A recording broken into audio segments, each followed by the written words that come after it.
Hey guys, welcome back to Set the Standard, the Selden Standard, a podcast with my dad and I. However, today is going to be a solo cast or a solo podcast. So it's just going to be you and I and the topic of self-love and confidence, how I have developed confidence over the years and the journey of self-love. With this, I want to give you guys some tips and tricks as to how I found confidence and continue to grow in my self-love journey. Self-love to me, and I hope that this comforts some of you guys, or it may make you guys a little nervous, but self-love, in my opinion, is an ongoing, ever-changing, ever-evolving journey. I didn't always think that. I thought for a long time that you would arrive to your full self-love, your full journey of just being like, wow, everything is perfect and amazing in my eyes, in my opinion of myself.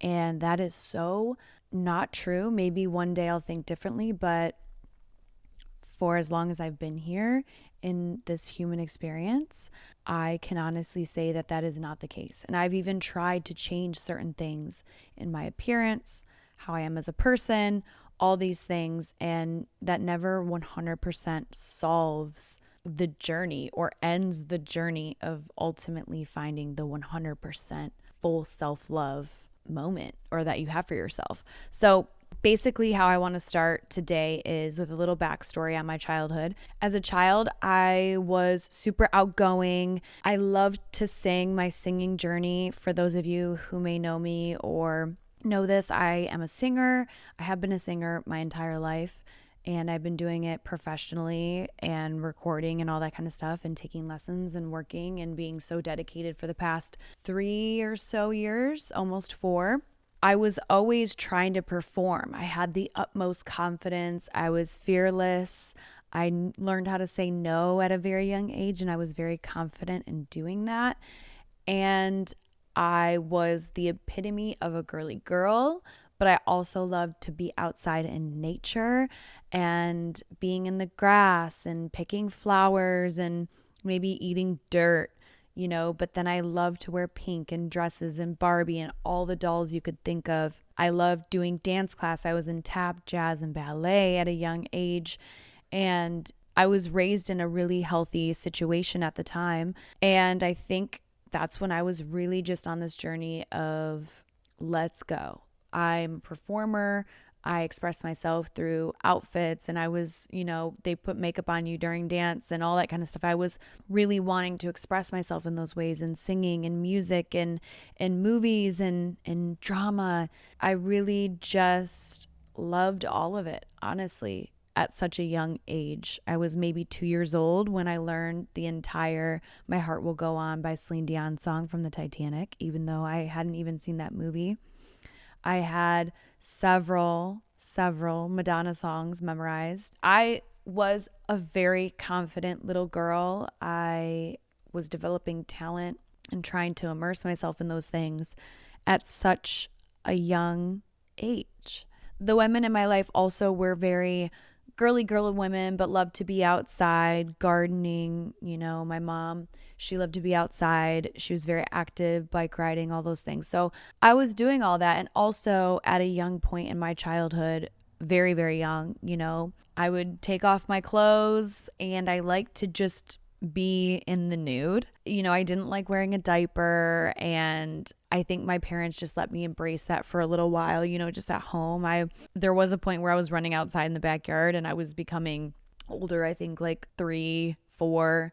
And, my parents were like, okay, we're not just going to be running around naked. This is a beautiful thing. But, I was just like very self-expressive in those ways, and my parents always made me feel like that was beautiful. They told me I was beautiful. They would turn on the video camera for me when I would start singing and performing. They never made me feel ashamed of the outfits I wore, how many times I wanted to wear the same cute little shirt in a row. They really just let me be so self-expressive in that moment of my life as a young young little baby child.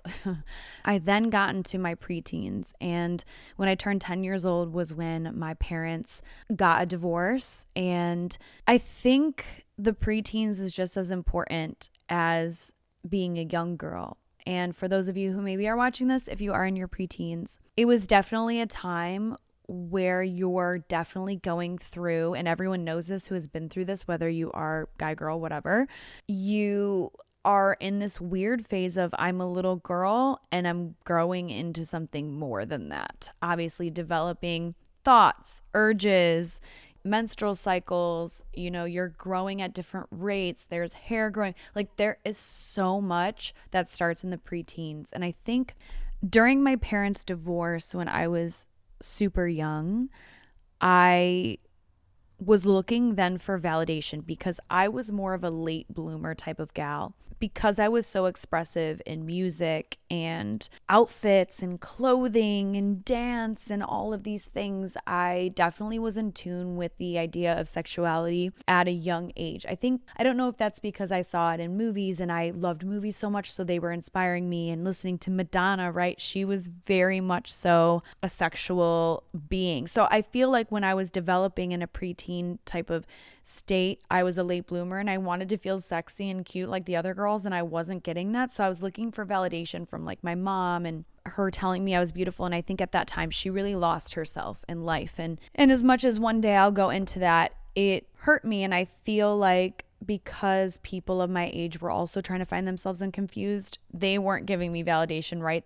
I was picked on at some points, and because things were growing at different rates, like my nose was bigger, I started to really develop my insecurities. I think now being, the strong person that I am, one day when I have my own kids, I want to really make sure that, not that I'm validating them, but I'm making sure that as a child, I'm giving them what I had, but then also carrying it through their preteens, because just being a kid, up until adulthood is rough. And I think every single chapter is so important to have that strong male father and mother figure and that dynamic. And I think I was so lucky to have that as a young girl.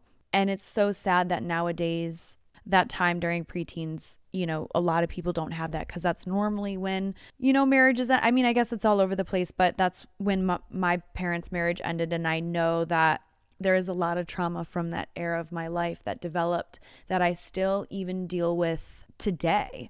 Now, with that kind of backstory, I arrived into my mid-teens. I did meet somebody and I started dating them, and I think I really struggled with the relationship I had with my mom, and she kind of lost herself. And so in turn, in my preteens and my teenage years, I had my dad. Obviously, you guys know he's amazing, but there was a point where through his divorce and through a loss of a job and then transitioning into a better job, he was all over the place, and I think he was dating.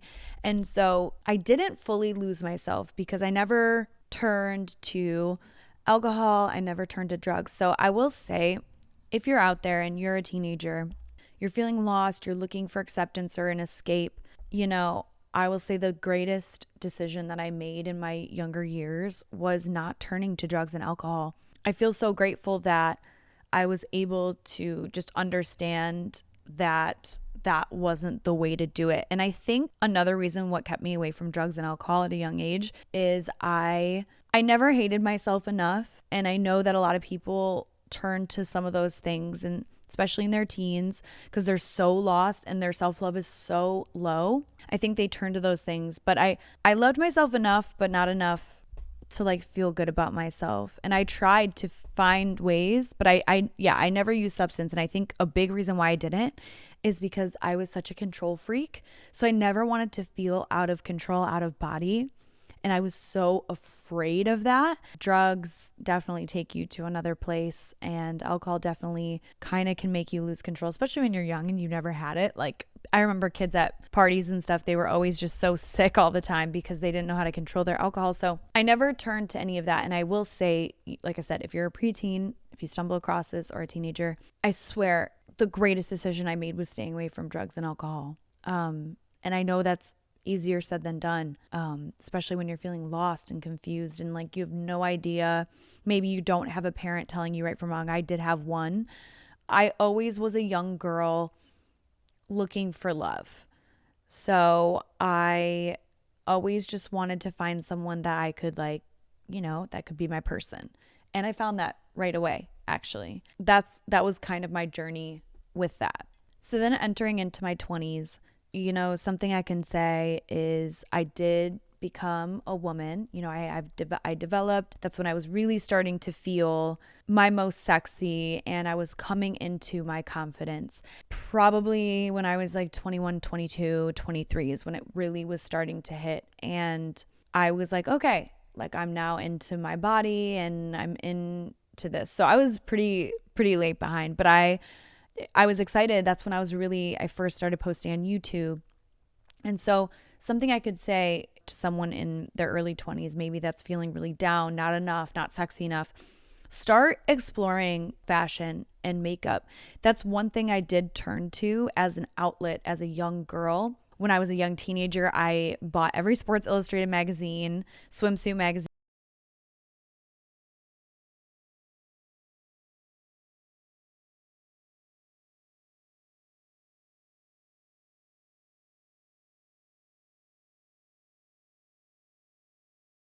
My nana, my grandma, they all wanted to feel beautiful, as most women do, and they turned to clothing and jewelry and makeup. And I think I honestly have them to thank for that, because that's what turned my career into what it is. It was my interest in makeup and beauty and in fashion. So that leads me to my 20s. I think a way to fight my insecurities as a young girl, there were a lot of things I didn't love about myself. There was a lot of physical attributes that I didn't love about myself. And there was one particular feature that I had that I remember when I could start, it was growing faster than like the rest of my body and my face and everything. I was just like, oh my gosh, this is horrible. I don't feel pretty anymore. It was definitely a more masculine type of feature. And I remember I was so ashamed of it for so many years. And that went on into my 20s. And so when I had moved to LA in my early 20s, I was doing YouTube, I was singing, I had dabbled into videography as a young kid. My parents bought me a few digital cameras, so I'd make little videos in the backyard. So I was dabbling into all these things that would eventually turn out to be my career. But I was struggling with still confidence of fully submerging myself. And even though I moved to LA and I was posting, I had confidence enough to do that, but there was still insecurities that were holding me back. And there were moments where I think through my art, and this is a tip I can give. I found that through creating art and video, doing my makeup, doing my hair, putting on an outfit, that started to help me be more confident, because on the days when I wasn't feeling confident, I would turn on my own video, listen to my own song, my own cover. Sometimes I would cringe, but most of the time I'd be like, wow, that was me at a very confident state. So it would help me almost immerse myself back into that state by watching a recording of myself. So when I was feeling confident, I'd get on camera, I'd do this makeup video, I would talk on camera, I would sing a song, record a cover. On my days, I would look back and I'd be like, oh wow, I'm gonna turn this on, and this re-immerses myself in that stronger, confident self. So that's also why I turned to music as such a young girl. Music took me, and as it does to most people, I feel like I'm speaking to a lot of people who can relate to this. Music, why I loved music so much, it gave me an escape to feel like a better version of myself. So when I would turn on Rihanna, Christina Aguilera, just some of my favorite artists, it took me to that trance of feeling my sexiest, most confident. I knew from my content that I was making, I not only then wanted to look at it when I wasn't feeling confident and be like, oh my gosh, this is me, I'm my most confident. But I wanted people then to see it and be like, oh my gosh, I can do that. I can feel that way. I can look that way. I can feel sexy like that. Do my makeup like that, like whatever it was. How I was able to start really finding my confidence and my self-love was using the escape of music and positive music, uplifting music. Listen, I have my sad girl days and I need some sad songs, but I never would sit in it for too long. So I'm not a big sad girl music. I am this is sexy. I want to feel like I'm on an island. I want to feel like my hottest self. I want to put on this outfit. I want to look in the mirror and I want to feel sexy. And my makeup, bomb, glowy, juicy, beautiful skin. I was working then so hard on where my love for health and wellness and makeup and beauty and fashion and sexy music came from, was so that I could feel my best. Those were things that made me feel like I was enough. And I think one big thing that weighed on me is I was in a long-term relationship, and I think there was a lot of societal things. There was a lot of things in society that he was viewing and partaking in, and as most men do and people do. And, a lot of people do this. So he wasn't doing this out of maliciousness or anything like that, but he placed a lot of societal pressures on me that I hadn't felt as well. So at times when I would feel good, I think then there were times I would see him do things or look at things that maybe I felt like, if someone had bigger boobs or something and I saw or whatever he was looking at, I then started to really feel bad.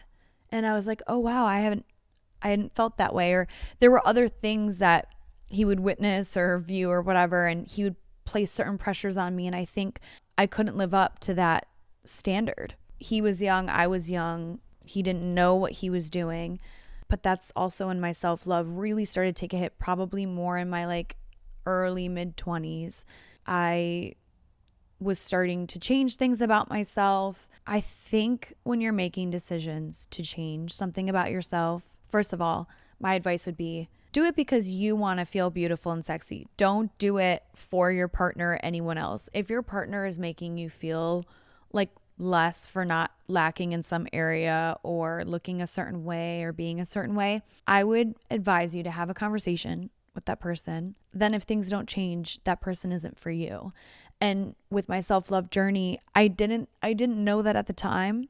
I kind of just would nag and nag and nag, and my self-love was just getting beaten down. And I shouldn't have let it either, but I was also used to a relationship for so long, and I was like, okay, I'm in this. And I didn't know better. I wasn't mature enough at the time to have that conversation, and it was always reactive and irrational, and that was also just such a mess because I was still healing the trauma from my preteens of feeling rejected by a family member and someone I loved, because that was huge. There was a huge weight on my self-love. I think being rejected by someone in my really young teen years, and when I say rejected, someone was hurting the family dynamic with their choices that they couldn't give up, and I felt rejected by it. I felt like maybe I wasn't good enough as someone in this of their bloodline. Like if they couldn't stop this for me,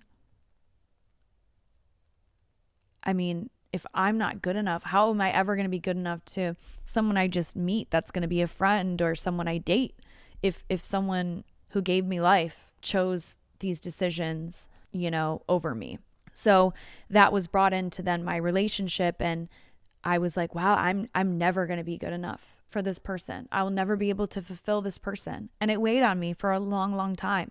And what I would say to you is if you're feeling that way, you need to have a conversation with your partner and say, hey, I'm feeling like I'm not leveling up to what you need, and really have that very open conversation with your person. And if they can't get it, they're not your person. I've now realized that this is don't sit in that. If someone is making you feel a type of way and you already have had a very mature, rational conversation, and they're still making you feel, even if it's not intentional, because sometimes people don't intentionally or maliciously want to hurt you. If they just don't get that, lusting or looking at other people or commenting on other people's, whatever it is, we all have seen and heard all this stuff now with social media. That isn't your person. and you got to move on because it'll eat you alive. And it ate me alive for a long time. And then it just makes me look crazy because then I'm nagging and I'm checking on things I shouldn't, and it's just crazy. So I guess that's a tip of an advice that I would give that was on my journey to self-love. Another thing with my self-love journey is like I said, there were features that I didn't love about myself. I thought that when I was going to change this feature, I was suddenly going to heal all of my self-love pain or hatred, I guess I should say, and make me the most confident girl, blah, blah, blah. I thought it was going to literally fix all my problems. And what I learned and what I could say for you is it didn't. I changed a feature, and if anything, I spiraled. I felt like I couldn't recognize myself. I had went a couple decades with this feature, and then I completely changed it, and I still didn't like it. And I sat there and I realized to myself that it wasn't the feature that I needed to work on. It was that internal acceptance, or I should say not acceptance. I realized that even with changing the feature, whether it was one way or the other, I still wasn't accepting it. So that was something within myself or some expectation I was setting from just viewing people online and, being in the modeling industry and on the internet. And I had to just understand that this is my feature. This is what I have to live with. And now that I changed it, you accept it. I could spiral and keep changing and keep changing and keep changing, but then I'm just chasing something and not working on my inner self. And a big thing I could say to you is if there is a body part or something about you that you don't love, accept that you don't love it, which I did. I had went through. Recognize that and realize that if you go to change that feature or your body or whatever, that you may still have an internal trauma you have to heal because you were for so long in your brain, you were thinking how much you hated it. And because for years I was telling myself that I hated this one feature, even when I changed it, I still was like, I hate this feature. I don't like it. So I had to really go and do the work to be like, this is my reality. And then I started looking at ways why I was going to then just appreciate it. Appreciate that this feature of mine, whether I had the old feature or the new feature, this was my reality. This was what it was going to be. And that changed a lot for me. I started looking at my body and a lot of other things that I maybe weren't loving, that I was like, you know what? It's fine.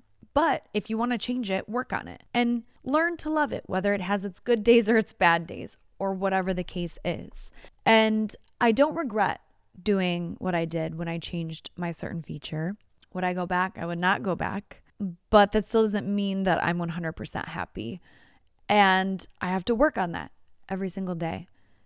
I think another big thing for me is I had this idea in my head of who exactly I wanted to be, this perfect version of myself that I started to chase a little bit. And I just had to realize, especially after changing this feature, they tell you with plastic surgery, oh, you're not ugly, you're just not rich or whatever. And even if you have the money to start changing things, that doesn't always mean that you feel like you look perfect and exactly how you want. You're still going to battle this internal demon that's telling you that you're not good enough. You have to work on loving who you are as a person. And what I really worked on this year, I became a lot more rational, less reactive, communicative, understanding what I want in life and out of people, and being kind and giving back. Those things started to really feed my soul, and in turn was making my self-love stronger. I was starting to feel more fulfillment. I had finally, I'm not saying I'm putting aside the vanity, right? Because a part of my career and stuff like that, a big downside of it is you're looking at yourself constantly on camera, on film, in photos, whatever, listening to my voice, all these things, right? It's really hard to just not be vain. It is, but doing things like being kinder. And I've always been a nice person, but I definitely had moments where I could have worked on it. This year, I think understanding that my self-love journey is a ongoing journey, I was then able to release that wanting of perfection. And my focus has moved to giving so much love to people in my life. I've dedicated way more time to my family. I've gotten way closer to my family, understanding what I want out of a relationship. I think when I was lower in my self-love, I was attracting people who had low self-love and insecurities way more than I do now, because you are what you attract. If you're insecure, you're doubtful, you're not confident, you're very shallow into, my looks are everything to me, you will attract people who look for that and want that and also feel the same way about themselves. So that's another thing I realized. There are things you can and you can't change. So I focused on the things that I could change, and you can make tweaks here and there, and then you go, wow, I feel bomb. Like, you feel confident, but just know that that's not your end all be all. That's not going to solve all your problems. So when I do, get a facial, get micro needling done to my skin, I still need to realize, even though my skin is glowing, it's flawless, it's beautiful right now, girls, that isn't the answer. And there were times where I had acne so bad, I was on Accutane, all these things. I was like, oh my gosh, clear skin is the answer to all my problems. Let me tell you something. It wasn't. I've still endured so much pain with having clear skin. Like, what? So if you understand that your self-love journey is going to pretty much be your entire life, pretty much, because you go through so many changes. For us women, we have children and you age and things happen, whatever. Someone rejects you or something happens in your life. The self-love journey is it's going to be ongoing for me. And when I accepted that, my heart actually opened up more to feeling for people and learning to just love deeper. And so in turn, I've become so much more confident within myself because I am so in touch with who I am as a person and just wanting to be the best, kindest, loving, supportive human I can be for other people and myself. That leveled up my confidence. It took my confidence to a whole new level because I was confident that I have so much love and insight and so much to give as who I am on the inside and who I've healed and grown to be. So this will lead me into my next point. As a young girl, I recognized sexuality. And because I think I was so into makeup and fashion, I was looking at magazines and there was so much sexuality spread through all of that. Movies, all of it. Music, insane. I understood what sexuality was before I even had a period, actually. And I was intrigued by it. It empowered me when I would watch certain movies. Mr. and Mrs. Smith was one I loved. I remember I would go to Florida at my grandparents' house and that movie would come on. And I was still so young. And the love dynamic in the Titanic, it was sexy. It was hot. It was, in the moment, spontaneous, kind of toxic. Music was so beautiful to me, talking about love and then loss and then feeling sexy on the dance floor, right? My sexuality, expressing myself through my sexuality, through clothing and music and visuals is a way of expressing, my self-love, because there are still days, and there will always be, I'm recognizing this, where I won't always be loving myself. I won't always, there will be some love there, but I'll be like, oh, I really hate this about myself today. And I came to find that when I make my music, a lot of people who do listen to my current music, which will ultimately change, I want to evolve, but it is very sexy. And there are a lot of sexual connotations and provocative visuals and statements within my music and my visuals and my outfits and, all of that. And I think a big escape from my pain of maybe not being enough for a man, for other people, or even for myself. I then, on my days where I would feel my best and my strongest, and I recorded that song, I made that music video, I took that picture. I, for the most part, not always, you fake it till you make it though, on days when I wasn't. If I was in that state of feeling my highest sexiness and beauty at that time and all that, I then on my low days would look back at my music and my music videos. I'd be like, wow, that was me. That is me. I can be that. So it would snap me out of my low days. And I would transform. Let's say I had to go and I was going on a date or meeting, up friends or just going out for the night. Putting on my own music or referring back to an outfit I wore or whatever that was sexy. And for some reason, and the sexuality and the sexiness and all of that would just like lift me up. So I think a lot of the reason why my music is provocative or, my clothing or the way I express myself in visuals, it's just for me. And I think people don't really always understand that. And I get that other people express themselves in this way for different reasons, for whatever. And some of you could be sitting there and be like, okay, well, why do you feel like you need to post it? Because I want people to feel that and then in turn feel their best selves.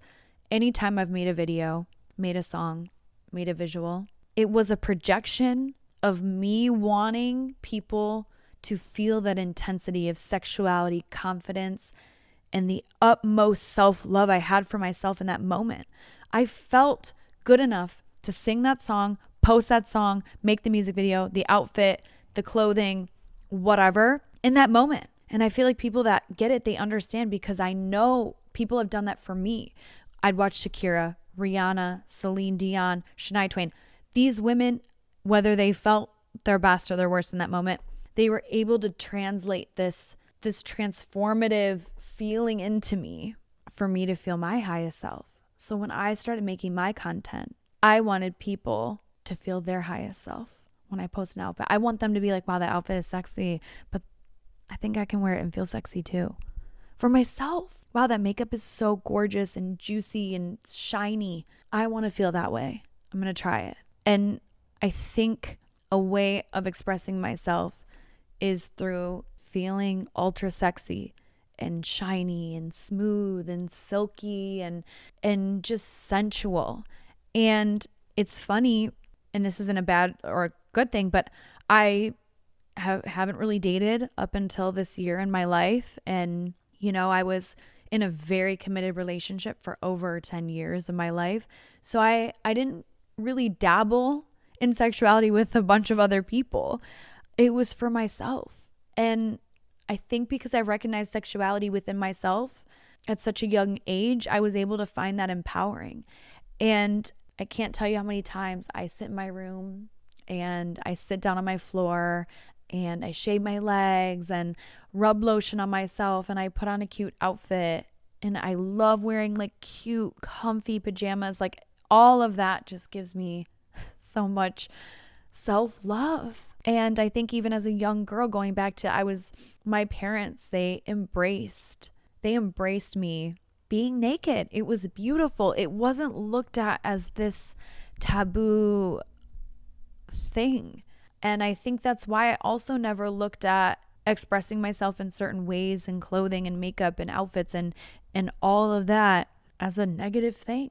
I looked at it as so beautiful and so empowering. And so what I'll say, if you're I know you're on your self-love journey, girl, because if you've reached it, please call me. Look for beautiful things in art to help ease the slow journey of ultimate self-love and confidence. And even if you're not in the industry that I am, still look to people who express themselves through art. Draw, color, paint. Maybe experiment with makeup. Maybe look to helping other people, giving back and loving people as hard as I can and giving people clarity and communication, even people I don't know or people I'm working with. It goes such a long way with my own confidence. And people then respond to you, not always in the best way, but the responses you get from people are just so much better and clearer. You get answers faster. That also helps your confidence and for you to move on and push forward and to keep on your journey of self-love and loving yourself so much. And I think a lot of people, look at what I post online. They look at what I post online, they look at my music and they go, oh, wow. But I love that is for me. And I look at my own videos, I listen to my own music, And I go, wow, this makes me feel so good. It makes me feel empowered. And I really hope that if you watch this video, any of my other videos that I've put out there, any content I've put out there, I hope it takes you to a place of feeling your best, confident, most loving self. That's all I want. And that's why I think even my dad and I started this podcast. We want to help people feel their best, do their best, be their best. I stand here today as a woman that knows trauma and has been hurt, and I am still healing from it all the time. And just know, if you've been through things, that are horrible things that have ripped you from certain experiences or developing your own self-love and confidence at certain times or whatever that is, I feel for you. And even though we're not on the same exact journey, I stand with you, and I want you to not ever feel alone. And I think there were times where I felt alone, and I don't want any of you to feel that way, because self-love, coming into it and knowing that you're on the journey and it's growing, is such a beautiful feeling. And being the most confident you can be, or trying to achieve it, feels so much better than feeling lost and not being on the right path. And I think this year was the first year where I kind of got knocked around in the beginning in the sense of like my self-love and all of that. But once like spring hit, I was like, whoa, this is real. And I feel so good. And I am a follower of God, and I feel like a lot of prayer and asking to direct me into a lot of prayer helped me. I think praying and asking for direction. God, where do I need to be? Where do I need to go? Who do I need to be around? It's given me so much clarity and so much direction, and I've only gotten better. I've had loss. I've had people in and out of my life that have hurt so bad, but I only got better and stronger and more able to give love and recognize where I was at fault in other situations and grow. And so God really helped me with that. That wasn't I couldn't have done it without prayer.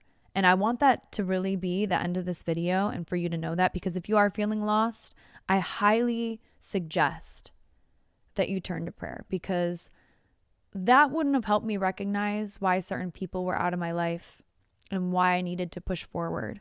And it answered a lot of my questions. I still have questions, but I encourage you to turn to that.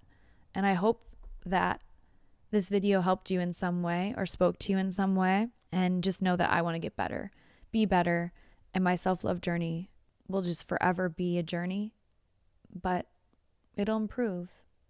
I'll have bad days and good days, but I'll continue to lift myself up and have people around me that will only do the same, and I'll do the same for them. So thank you guys so much for watching and listening to my solo cast for Set the Standard about self-love and confidence in my journey. And we can't wait to keep this podcast going. We love this podcast. So don't forget to subscribe, follow us, and I will see you guys in the next.